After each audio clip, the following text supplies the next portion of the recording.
Hello, everyone, and welcome back to The Rundown, where we talk about 2A news and conservative views. I will be your host today, Craig DeLuz, coming at you from the West Coast, the left coast, behind the Iron Curtain, otherwise known as the Sierras. But as we all know, I do not do this program by myself. That's right. My name is Mike Puroworski, coming to you live from the East Coast, the coast with the most, from the co-host with the most, here on the Rundown, 2A Views, conservative news. And Craig, guess what day it is? Mike. What day is it, Mike? It's hump day. Hump day! It's hump day. Hump day! That's right, today is Hump Day. This is the day we attempt to begin the weekend, sometimes with success, sometimes not. But hey, you know what? The fun is always in the trying. We do our best. Try to bring it to you every day. Try to bring you the A game every day. Day. Try to do it day. How's your, well, let me ask you this. How is your Hump Day going thus far? No humping yet, but there's always hope. You never can tell.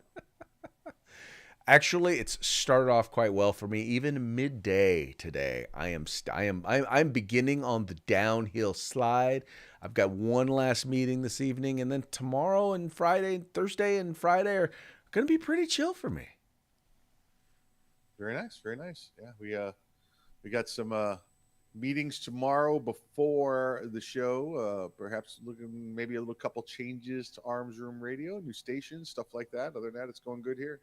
Very nice, very nice. I like hearing that. All right, let's go ahead and get into the show today. And as before we do, as you know, we always have to make sure to give a quick shout out to our sponsors. That's right. Let's say hi to Hitman Industries. That's hitmanindustries.net, hitmanindustries.net. You got yourself an AR in the past 5 years, probably got one of their rifles, don't even know it, one of their barrels and don't even know it. Now you can get buy from them direct your own barrel for your next build or to rebarrel your current rifle. That's hitmanindustries.net. California Republican Assembly fighting a good fight behind enemy lines. Now you can be involved in California's future today. Hog Holsters, get yourself the best concealment holster on the market. That's HAWGholsters.com, hogholsters.com. Use the discount code The Rundown, all one word, no spaces, all caps. And you'll love it. You'll love the holsters they have there. And if you want some awesome tactical gear, some field gear, get over to uscombatgear.com.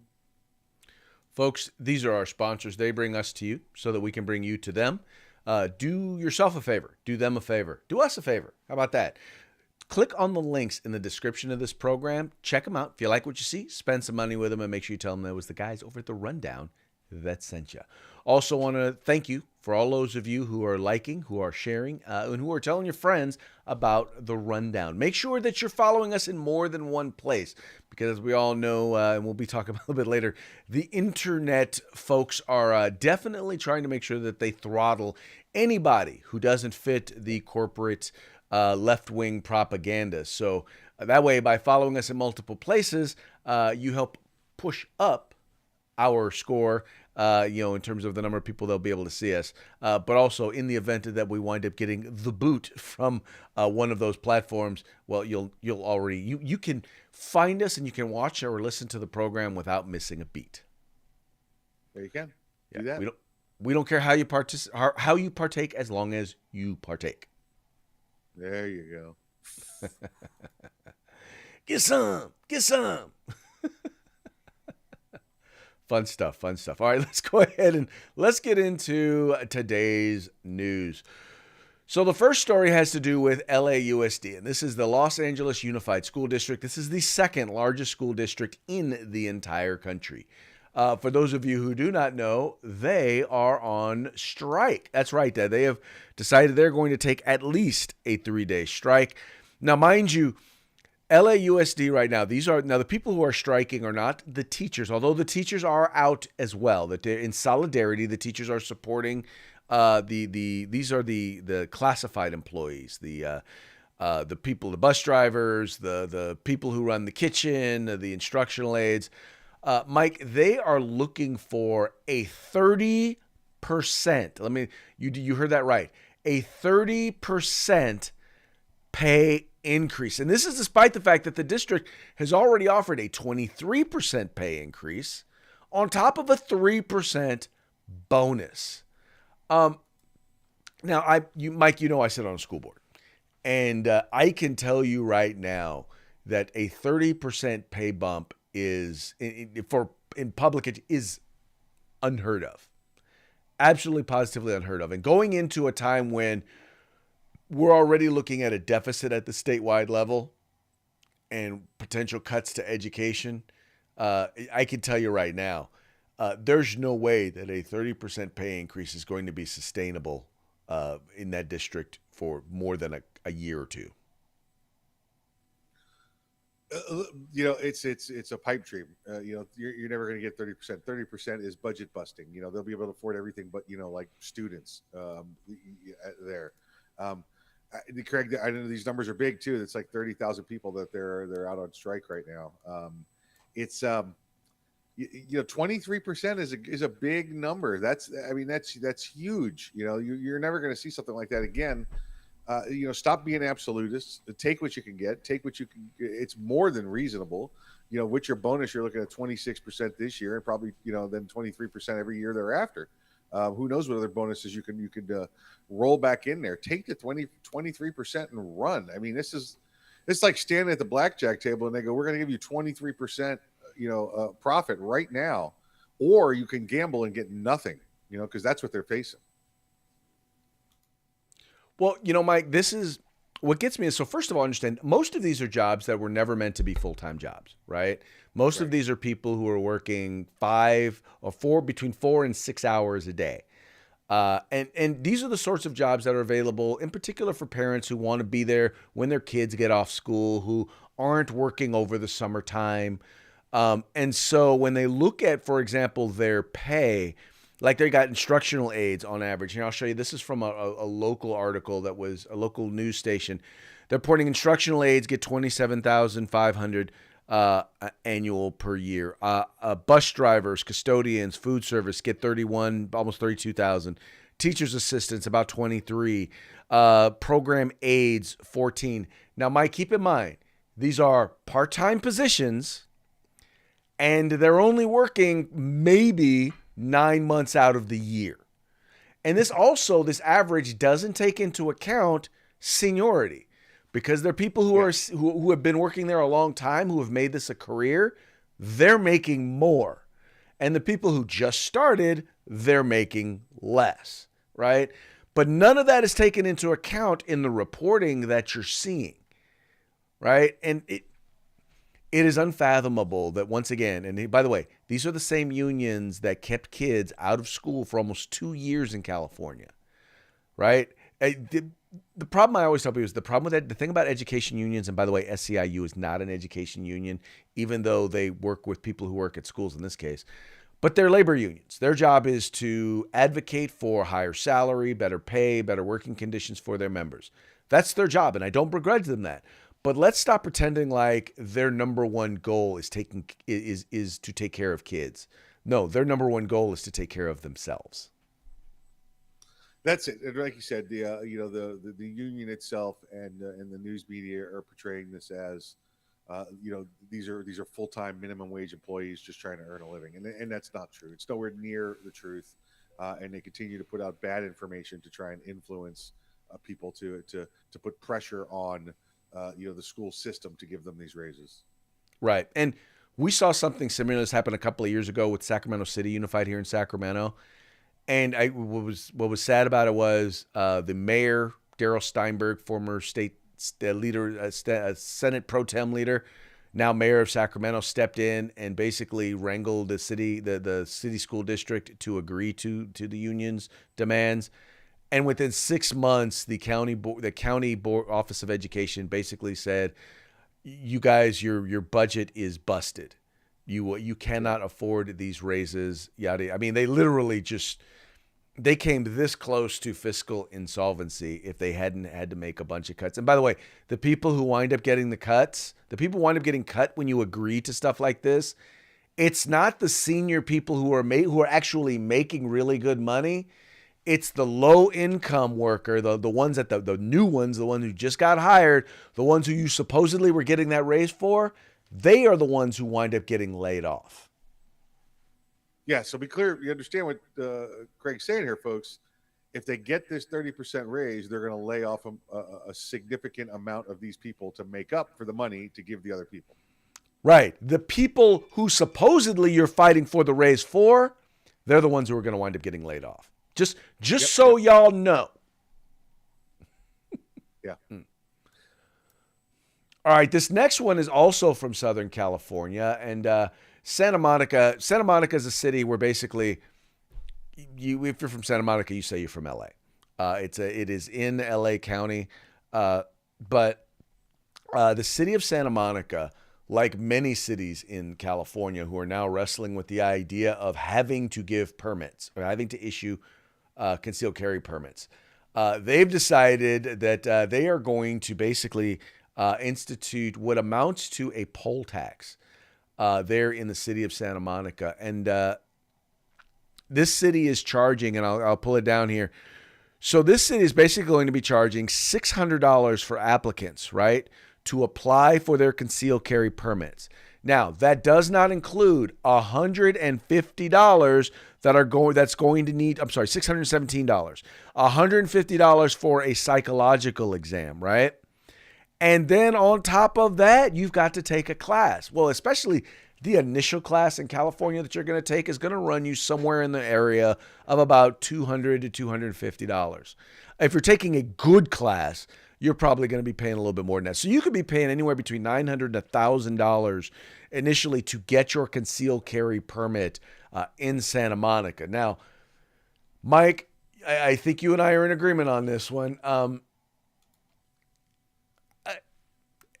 Most people can't afford almost $1,000 to get a concealed carry permit. And by the way, that didn't even include the cost of the firearm. Yeah, absolutely not. You know, this is designed to prevent people from getting their concealed weapons permit. This is designed to keep people from exercising their Second Amendment. Nothing more than the blatant racism, that occurred during the Jim Crow era of making sure, African Americans couldn't get firearms. Let's put it out of reach. Oh, you say we have to have it? Sure, we'll have it. We'll just put it so far out of reach that you can never get it. Right. Now, mind you, the county sheriff's office actually issues permits, and they charge $150. That's it. No psychological exam. You do have to take a class. But then renewal is significantly cheaper, and significantly cheaper, and that's every 2 years. Now, the city of Santa Monica can always sign an agreement with the county to provide those services, but they choose not to. And so the fact that they've chosen not to is just a straight sign that their goal is to price people out of the ability to exercise their right. This is a poll tax, nothing more, nothing less. Yeah, absolutely. This is just going to hurt the common man. This is going to hurt the middle class and below. It's going to prevent them from exercising those rights because the city of Santa Monica doesn't like you and doesn't want you to be able to protect yourself against their tyranny.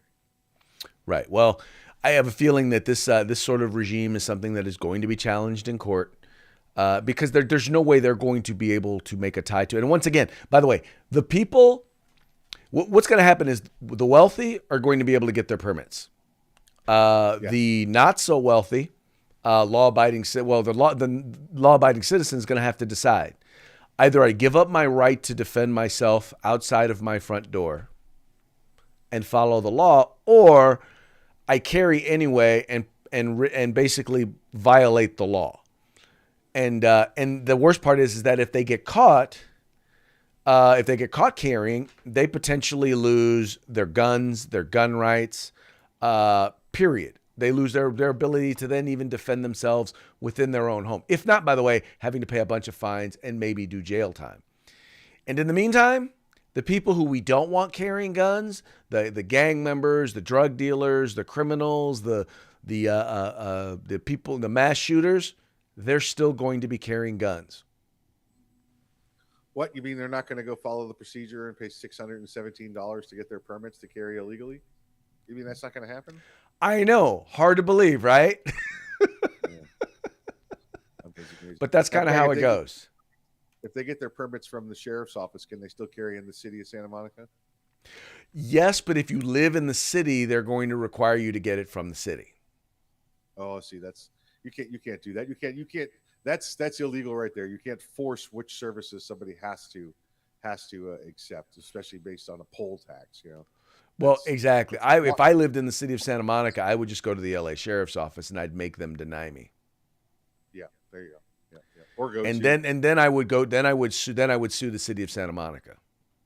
Yeah. So they can go to whatever sheriff's office around town is going to charge a decent fee around the state, and then that should be good in the city, correct?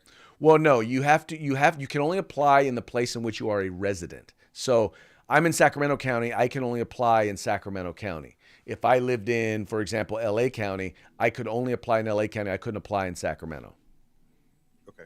But the Santa Monica Sheriff's Office, they're issuing these permits for, what'd you say, 150?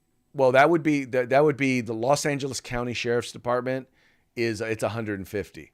And Santa Monica is in Los Angeles County. So technically they should be able to go to the LA Sheriffs. But right. I have a feeling that they're going to I would have to look more into the law, but I'm pretty sure that if Santa Monica is issuing the permits, they'd have to go to Santa Monica Police Department in order to get that. Yep, interesting. Sounds good. Right. Moving right along.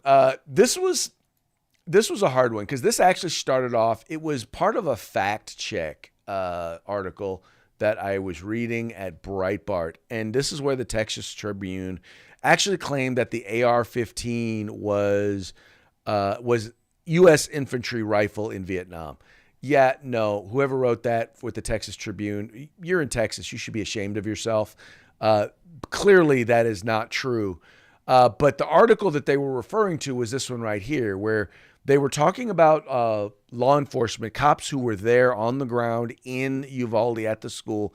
And they were talking about the AR, basically the fact that the guy had an AR and they did not feel adequately equipped to be able to take him on. And one of the things, and this is where they pointed out in this article, it says, the gunman had an AR-15, a rifle design used by U.S. soldiers in every conflict since Vietnam. I mean, just real ignorant stuff. But I wanted you to kind of hear just a little bit of the video. And I wanted Mike to talk a little bit about this afterwards and kind of share with him, because I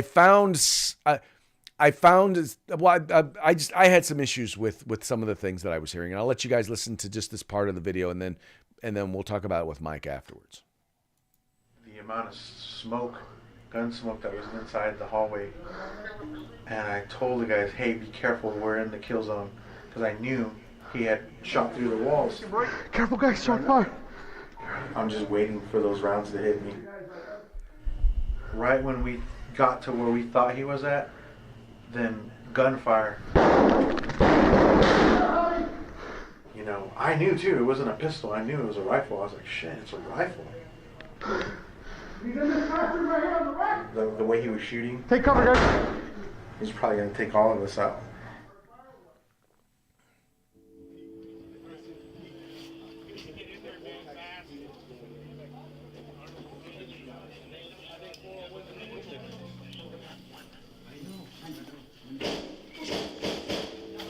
Take.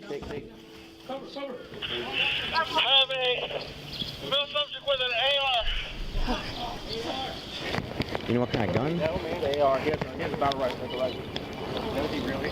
What's the safest way to do this? I'm not trying to get clapped out. Me neither.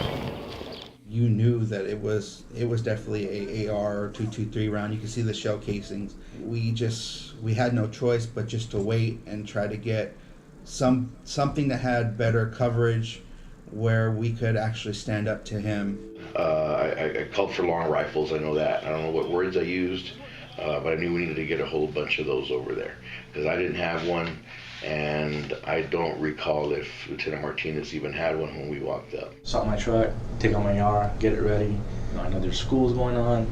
You're going to be shooting me. I need my AR. Safe.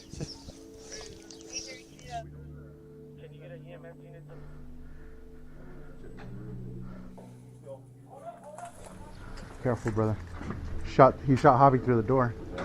Had anybody gone through that door, Yes, sir. he would have killed whoever it was. Yes, sir. I mean, we can only carry so many ballistic vests on you. That 223 round would have gone right through you and through the door. I want to get the door open. What am I going to do? It might as well be paper.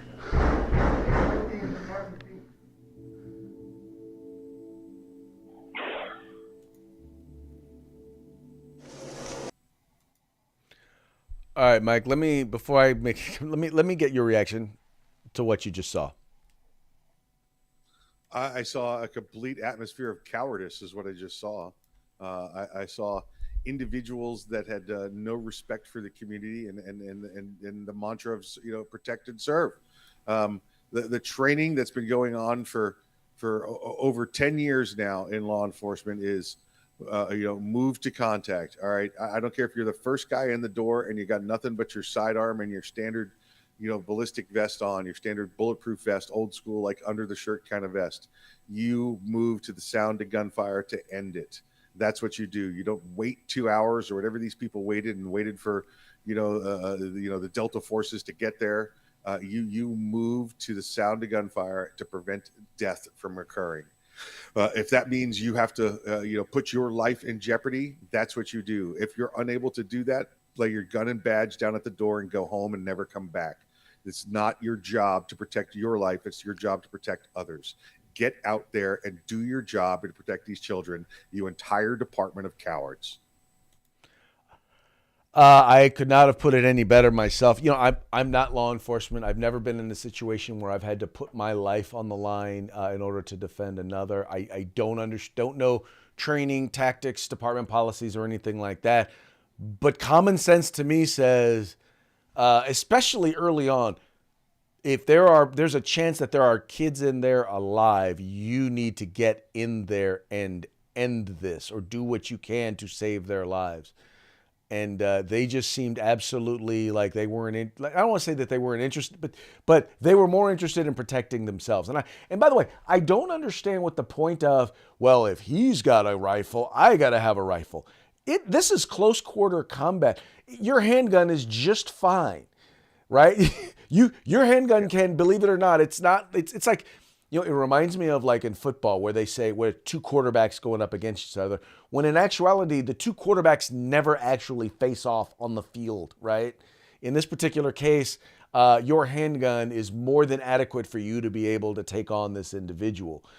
Now, the question regarding, did they have ballistic vests that were adequate or anything like that?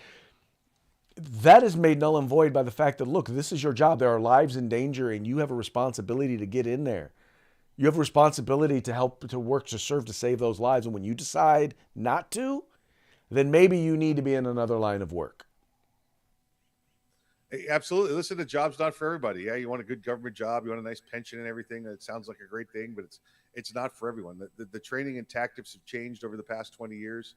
Pre-Columbine, Craig, it was get there, secure the perimeter, wait for the SWAT team. After that, it was changed to the first two officers at the scene go. They go and they go in and they get to the bad guy. Then came Sandy Hook, and at Sandy Hook, that after that policy was changed to the first officer on the scene goes, doesn't wait for the backup, goes, because we know the statistics prove as soon as the bad guy's confronted, the situation usually ends itself. All right, that's how it works. We've seen failures of this at Parkland from responding officers, not the deputy that was at the scene, Peterson, but other officers stopped their patrol cars and spent 20 minutes looking for equipment in their trunk rather than go inside and turned their radios off. We saw massive failures of this at the Pulse nightclub shooting, where older supervisors stopped and told people not to go in, prevented them from going inside, from ending this. And then again, we see it here at Uvalde. It's just an incredible atmosphere of cowardice. I see it from the chief there, from the lieutenant there, from top down, that these officers are hiding behind the policy of cowardice to instead of preventing the death of these children. Well, no, exactly. And I think you the one point you made is the one thing that I think no one can disagree with is, from the moment they are confronted, in most of these active shooters, from the moment they are confronted, The sooner they are confronted, the more likely, or the more likely the lower number of deaths, right? They oftentimes, as soon as they are confronted with someone, in particular someone who is armed, they either run. Let me clarify. They are either shot and killed, or they run, or they kill themselves. Those are the things that generally wind up happening. That's why we fight so much for the right to be able, for individual citizens to be able to carry, because then you increase the likelihood that that individual is going to encounter resistance sooner. And having those active shooters encounter resistance as soon as possible, that saves lives. Absolutely. Statistic after case study after statistic, it just continues to prove that. Yeah, but facts and data do not matter to the anti-gun community. It just doesn't. No, listen, they can't even get the imagery right.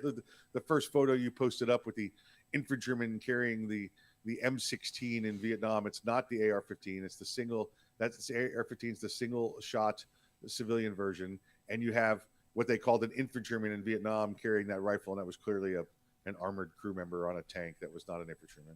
Exactly. Anyway. But, that's what happens when you have people who don't know what they're talking about, who know absolutely nothing covering the news. Yep. All right. Okay. They refer to her as a race hoaxer. I call her a race faker. Rachel Dolezal is back in the news. There's a number of legislatures are passing these bills called the Crown Act. And the whole point behind it is to make it so that employers can't discriminate against women who wear their hair a certain way. Now, they say it's supposed to be natural, right? But there's one problem, and this is it. So this is Rachel Dolezal. You might remember Rachel Dolezal because for years she pretended she was with a head of, I think it was the Seattle NAACP. She pretended to be black. She pretended to be a light-skinned black person in order to curry favor, in order to be basically a woke racial activist. And then it was found out when her parents came out and said, no, she's white. And what's funny about that is, what's funny about the Crown Act is it protects things weaves or braids or hairstyles like that, which, by the way, Mike, interestingly enough, a lot of the hairstyles that it protects, yeah, some of them may be culturally natural, but in many cases, the way in which the hair is done, it ain't natural. Like weaves are not natural. A lot of the times the braids, there's hair there, but most of it ain't their hair. Well, it's theirs because they bought it. Yeah. Yeah, exactly. How come we're not banning forehead like that? What's with that girl? That's like 5. Well, that's what do you call it? It's called an 8-head. Is that 8-head? She got plenty of it, that's for sure. Maybe she did the transplant from the front to the back instead of the other way around. It's the military struggles with this too. They just come up with some new policies in the different branches of the military where it has to be a natural hairstyle, and then we saw a lot of people doing natural hairstyles for somebody else. And so it's got to be natural to you, your natural color, or if you dye it, it's got to be a natural color. They relaxed some of the standards for how it can be worn, but it still has to be a natural thing. This girl just she wants more publicity. I don't know what she's doing. She's trying to get more publicity, and we don't need to see her anymore.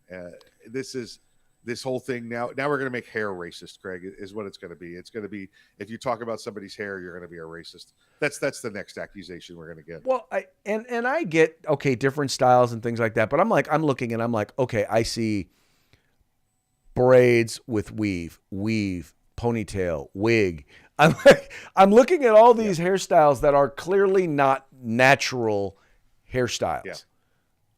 And I'm like, but it's basically, or dreads. And by the way, just so you know, dreads are probably as well, I would say as close to natural, but the problem with dreads, Mike, is that you literally have to physically knot those things up.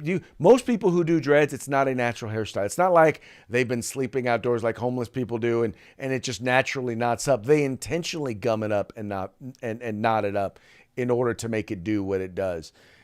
And that's what they want to call. They want to call that a natural hairstyle. It's not. It just isn't. And I think that an employer ought to have the right to decide, look, if you have a business that is where the person is front forward, they are the face of your business, you ought to have at least some say in what that person looks like and how that person presents themselves, if that makes sense. You're putting the name of your company on their uniform, their clothing, whatever, on their name tags, whatever it happens to be, on their desk. You should have the opportunity to say, I want a professional appearance. I'm not saying everybody's got to wear this specific uniform when you go to work every day in a civilian clothes environment, but it should be maintain a professional appearance. And I'm sorry, Rachel's ridiculous hairstyle there for a white girl is not a professional appearance. Well, for me, I don't consider that not to be professional. I just don't consider it to be natural, and it's not her natural hairstyle. Right. It's not her natural hair. If it's not natural, it's not professional. Oh, well, I don't know about all that. But once again, I just think that it's ridiculous when you start telling employers when you start laying things on employers like that, like saying, well, this, that, or the other, your employees can look any kind of way, they can act any kind of way. And you have to, as an employer, just accept it. Well, like for example, if one of your male employees decides to show up in a dress one day, and that maybe they're one of they operate. They're on your sales floor, or they're a marketing representative for you. You just have to put up with that. Well, this is the extension of that, right? This is, I identify as a clown, so now I'm going to wear a rainbow hair. That's what I'm going to do. That's my appearance. You can't change it, and you just have to deal with it. Yeah, I'll deal with it. You're fired. Anyway. We're going to move on now. We're going to move on to Parting Shots. That's right. Parting Shots are brought to you by Hog Holsters. You can find them at hogholsters.com. Use discount code The Rundown. All caps, no spaces. Get your Hog Holster today. All right, let's see here. The first one we have here today. You guys know that we've been talking about the January 6th committee, and there was something that I found to be very, very interesting. Now, this meme came up, right? And I saw this meme and I said, it was such an interesting article. And it was basically, it's a headline for an article. I was like, okay, before I put this meme up, I need to fact check this because I need to see, did he actually admit it? Did it actually come out? And when I searched on Google, right? When I searched on Google, I could not find it anywhere. Didn't come up anywhere. I switched over to DuckDuckGo. Bam, first thing that popped up, which tells you, and I'm telling you folks, yes, they are censoring. They are censoring information, even about January 6th committee, even about the truth. They are severely trying to hide the truth. And so in this meme, you have, it's a screenshot of Bernie Thompson, who is the chair of the January 6th committee. And the article, which was actually in the Federalist, says top Democrat on J6 committee, quote, we actually didn't review any of the surveillance video. Now, Mike, what was funny is that the first thing they jumped out and said was that Tucker Carlson was pushing a false narrative, but they hadn't even watched any of the video. So in other words, they said they didn't watch it. They're saying they didn't watch it so that they can say that we didn't intentionally leave out anything.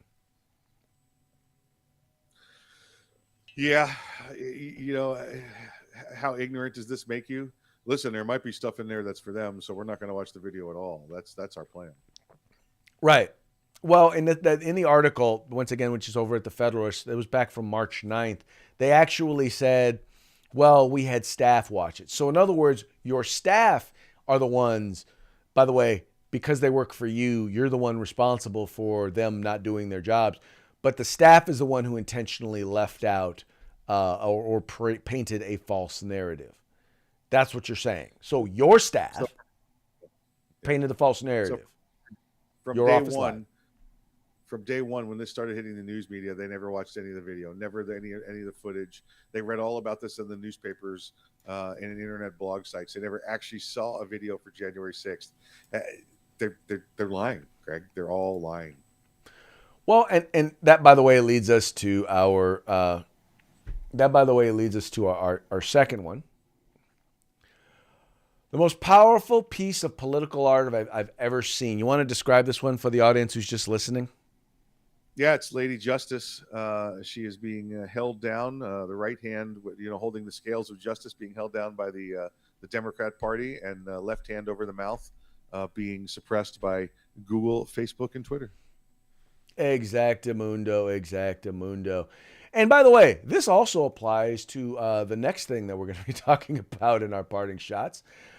This is a headline from the Daily Mail where it says George Soros' man in the Manhattan DA's office. Billionaire Dem donor funded Alvin Bragg's campaign to the tune of $1 million while he promised to put Trump behind bars.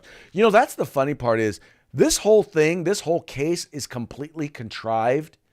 And they're taking a federal statute or two federal statutes that are misdemeanors, and they're trying to put them together and combined say that they equal a felony. And it's all being done in a way that, by the way, in a way in which even the New York Times admits is something that's just never been done before. Never, ever been done before in this way. And it's especially never been done to try and take down a former U.S. president.